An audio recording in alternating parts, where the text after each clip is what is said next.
Assalamualaikum warahmatullahi wabarakatuh. Jumpa lagi di channel Lesti Ghazali.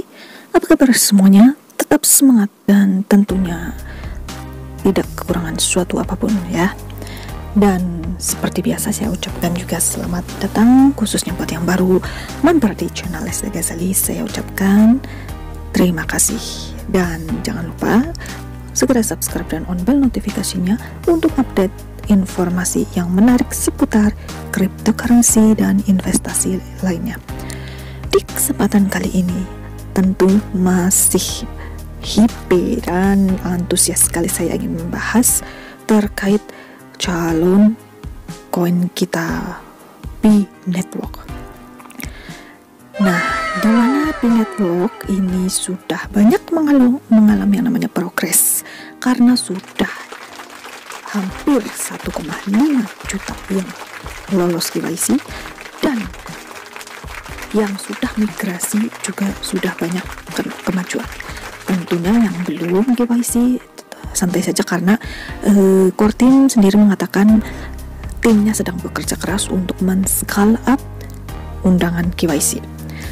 Dan saat ini khusus untuk yang sudah migrasi atau saldonya itu sudah landing ke balance wallet ya, itu tentunya teman-teman bisa yang namanya saling tukar Pi ya, atau bisa melakukan transaksi sesama pioner. Dan di sini sudah dijelaskan karena banyak yang masih belum paham soal P2P atau pioneer to pioneer. Nah, ini langsung ya dari moderator.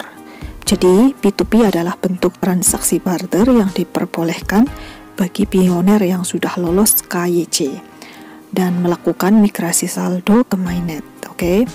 Barter yang dilakukan antara kedua belah pihak yang melakukan adalah sepenuhnya hak mereka berdua untuk menentukan nilai barter Pi dan barang atau jasa apa yang mereka barterkan. Nah, di sini saya perlu tekankan kenapa harga Pi sesuai atau terserah kepada pioner. Iya, karena dalam posisi mainnet close and close atau mainnet tertutup ini core team kan belum merilis harga resmi daripada koin Pi itu sendiri. Dan dalam aturan mainnet and close atau mainnet tertutup itu kita dibolehkan untuk melakukan yang namanya transaksi dan penentuan tentunya saling persetujuan yang jelas sesama pioner yang sudah KYC begitu ya. Jadi silahkan untuk mengikuti value atau harga Pi itu sendiri bisa teman-teman bisa dilihat dari konsensus negara-negara lain agar kita tidak terlalu timpang ya, jauh banget perbedaannya. Karena apa? Bila kita menilai atau memberikan nilai Pi itu juga terlalu rendah, itu setidaknya itu akan berakibat ya apa ya namanya ya, hilangnya marwah di mata pioner dunia. Karena kita tahu sendiri harga Pi dalam konsensus Cina dan Nigeria itu 340.000. Itu artinya vendor atau yang berani untuk menginvestasikan Pi ini itu mampu mengorbankan sebesar itu begitu ya. Itu merupakan suatu integritas yang bagus karena mereka yakin proyek kedepannya itu memang menjanjikan. Dan kita sebagai pioner yang di Indonesia, apabila kita tidak mau kehilangan sesuatu aset daripada kita, misalnya barang, ya setidaknya kita saling menghormati saja begitu ya, dan tidak terlalu jauh dari pioner-pioner di dunia lainnya begitu, maksudnya di negara lainnya. Nah, di sini dijelaskan lagi barter yang dilakukan antara kedua belah pihak yang melakukan adalah sepenuhnya hak mereka berdua untuk menentukan nilai barter Pi dan menentukan nilai barter Pi dan barang atau jasa yang mereka barterkan. Tidak ada yang bisa mengatur agar barter sesuai dengan keinginan sekelompok manusia yang suka keluar konsensus menghayalan. Jadi P2P boleh dilakukan siapa saja, tatap muka atau tidak, tapi disarankan di sini agar tatap muka karena biar jelas begitu ya. Kalau kita tidak tatap muka itu sudah ada kejadian bahwa ada vendor China, pioner China yang menipu kepada vendor entah itu Vietnam atau Indonesia karena barangnya ternyata tidak dikirim. Nah, jadi itu buat pelajaran, tetapi beruntung karena sudah ada transaksi pencatatan di blockchain, itu sudah dilaporkan, akunnya sudah dibekukan ya. Oke, langsung di sini saya akan memberikan cara perhitungan bagaimana untuk kita membarterkan, menghitung cara kita membayar dengan aset atau koin Pi yang sudah di wallet saldo mainnet. Oke, jadi perhatikan buat teman-teman. Seperti yang saya jelaskan tadi, ini hanya berlaku untuk sesama pioner yang sudah KYC, yang mana salah satu pioner itu memang mempunyai barang yang ingin ditukar begitu ya. Jadi ini artinya persetujuan antara kedua belah pihak, dan ini wajib KYC yang sudah lolos atau migrasi mainnet. Dan di sini saya contohkan saja ya buat teman-teman.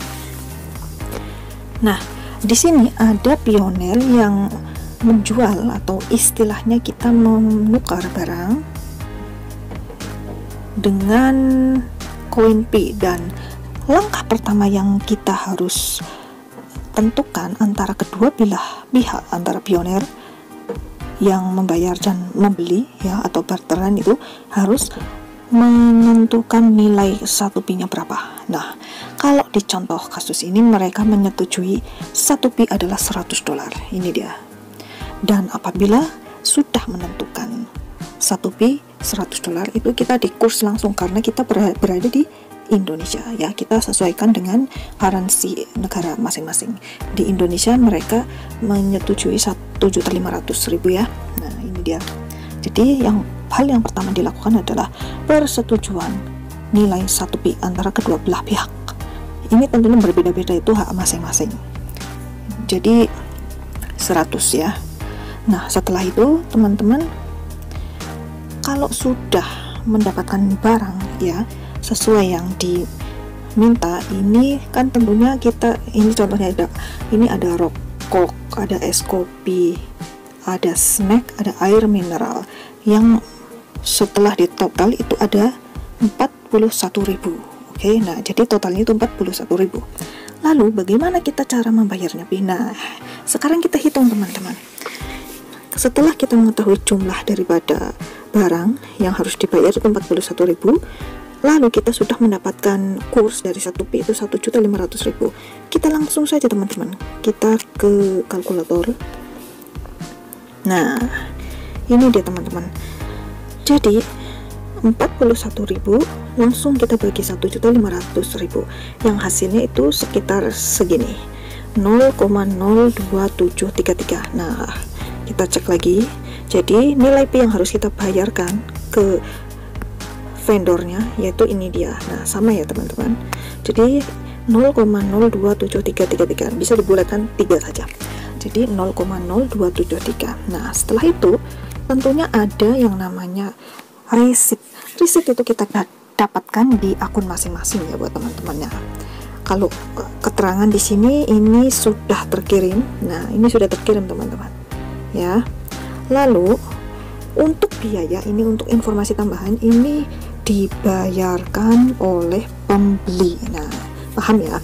Jadi silakan buat teman-teman bisa mengikuti cara ini. Oke. Nah, silakan langsung saja buat teman-teman yang sudah migrasi mainnet bisa saling support dan mencari vendor sesama Pi yang mau membarterkan barangnya selama mainnet tertutup. Dan ingat, kalau bisa langsung tatap muka untuk menghindari penipuan. Oke, mungkin sekian dulu informasi tutorial dari saya, kurang lebihnya mohon maaf.